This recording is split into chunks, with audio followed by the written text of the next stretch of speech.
I've got all kinds of questions, Phil, about throwing the ball. Give me one more. I'll make it quick. Give me one more. What do you think about the Giants appearing to be okay with parting ways with Landon Collins? Oh.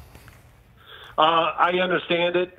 Money, I think the Giants are really going to be aggressive in how they change their football team this offseason. And I think you look at Landon Collins, he has been hurt. But I think the thing right there is they want more speed on the field. Right. And he's a great effort, leader, all that. But I think he does lack a little speed as we talk about safeties and the passing game, where it's more important now than ever. And I'm sure and money, of course, is a big deal. And I'm sure that's why the Giants made this decision. No doubt. You the man, big guy. Thanks for coming on. All right, guys. All right, don't screw it up. Talk to you later. See ya. Thanks, Phil.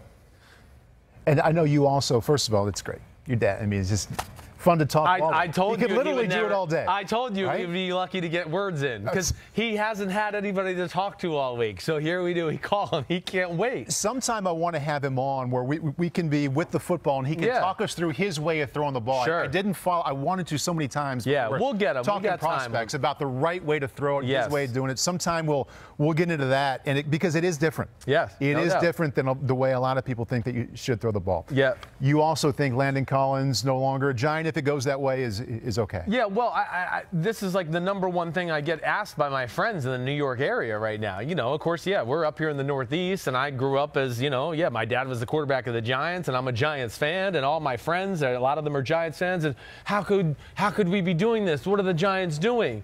Dad hit on some of it, right? First of all, guys like Landon Collins, this day and age, they play middle linebacker more times than they play safety. They're looking that guy to play middle linebacker, the guy that's 228 pounds, 230 pounds. He's been beat up a lot in his career. He was beat up coming out of Alabama. That was one of the issues and the detractors about him. What kind of player are you getting? It was hard to evaluate him his last year there because he was beat up. So you had to go kind of fish around the film to find games where he wasn't to get the true picture. He had a phenomenal 2016 season. But I feel like everybody's still hanging on to that season where he was, special.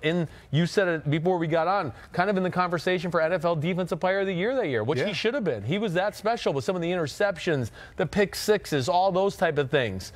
But the last 2 years have been underwhelming. In a better scheme, could he still be a star? I think he'd have to be used differently to where he gets into that almost linebacker type of position. But what Dad is talking about, lack of speed, lack of game-changing difference type plays, those are issues. And I do get the feeling that he's asking for top of the tier, safety money.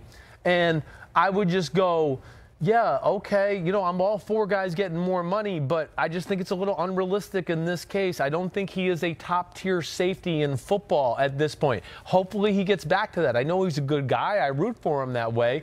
But I made a list just to go, okay, wait, where roughly would he be in the safety conversation in the NFL if we were to rank them, right? And I'm not going to give you one through whatever, but I went through some names and said, oh, okay, well, you don't franchise a guy when I came down to it, all said and done, where he was somewhere between 18 and 20 as far as the safeties in football. Wow. Now, I know. Are you I'll talking about in tandems, like the top 64 starting safeties or the top 32? Yeah, I'm talking about, I'm going the tandems. I'm going 64, right? There's 64 safeties. And you said 18 to 22? I'm saying there. And you don't franchise the 18 to 22-ish safety in football, nor do you pay that guy big-time money. And let me say, within that ranking, somebody will. I know. Somebody might. And I think that's, hey, that's where teams can get them in trouble because they go into bias. They go back into, I remember what I have evaluated him in college. I remember him in 2016. All right, well, if you don't do your due diligence and kind of check on the history of his body and how that is, or watch the film, you're going to see some things where you're going to go,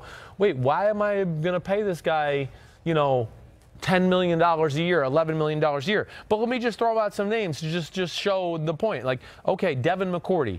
He's not Devin McCourty. Derwin James, okay? Kevin Byard. Tony Jefferson with the Baltimore Ravens. Micah Hyde up in Buffalo. Jamal Adams, okay? All those names do what better than he does right now? A lot of things, but I would say are more athletic, better in coverage. Not a liability in coverage. Not a liability in coverage. Certainly an issue there. You go with the Rams safeties. I could argue that both Rams safeties I would rather have than Landon Collins at this point in his career. LaMarcus Joyner or John Johnson. Okay. okay? Both the Bears safeties, Adrian Amos, Eddie Jackson, have clearly made more plays the last 2 years than a Landon Collins. Earl Thomas, you know, you get to Malcolm Jenkins with the Philadelphia Eagles. Rodney McLeod, the other guy who got injured earlier in the year, I would say brings something more. Harrison Smith, Keanu Neal, Ricardo Allen from the Atlanta Falcons. So Tyrann Mathieu, who we know is going to be out there. So I just named basically, you know, 18 to 20 guys where I would go, if you gave me a choice between them or Landon Collins, I'm probably going to pick them. Now, Landon Collins, if he can be healthy and get back to what he was in 2016, then he can, hey, Chris Simms, shut your ass up. You were wrong, and I'm better than that. But I'm just saying, you know me, I'm obsessive about watching film and football, and it hasn't been that type of play from Landon Collins the last few years, and we have to get over the freaking Pro Bowl thing. Well, it's not what it was when your dad was playing. Exactly right. All right. Hi, I'm Mike Tirico, and thanks for watching. Make sure to hit subscribe for the latest news and highlights from NBC Sports.